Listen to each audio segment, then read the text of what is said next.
What does it continue to mean to you to be nominated for such a prestigious award in this game? Yeah, I mean, obviously it's huge. This is my 7th time being nominated, and look, it's nice to get that recognition of what we do in the community. It's not like a necessity, but it's always good to get that gratification. Plus, every nominee gets a little bit of a bonus they can throw towards a charity of their choice, which is always nice as well to get recognition for what we do and recognition for that organization as well, which is huge.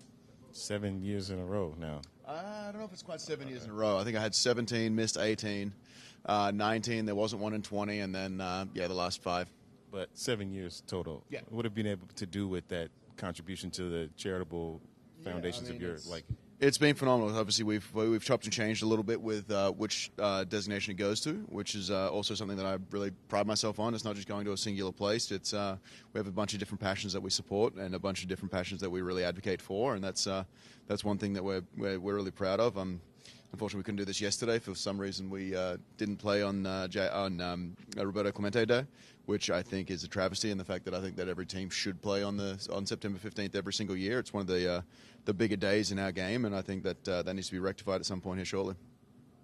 Just obviously not being able to pitch as much as you wanted the last 2 years. How much being able to do this stuff? How much does that kind of help you mentally, I guess? Yeah, it's been huge mentally because it's you definitely feel like you're not contributing on the field, and you're searching for ways to do anything. And I think it's what we've been able to do off the field has not necessarily made up for anything that I haven't been able to accomplish on the field, but it's at least a stepping stone to try and get back. But also doing this has been very cathartic for me, especially with all the cancer visits and everything like that, because of I enjoy talking about it, and every time I do talk about it, every time I ask someone who's going through something similar or worse than I did, easier than I did, it just ratifies what we are able to do. And the people that have reached back out after having meet and greets with the positive responses of what has come from that is a huge thing. I've been able to meet up with certain players along different teams who have gone through certain battles as well, which is another big thing. But it's been really cathartic for me to be able to do things like that, just to make sure that I feel like I'm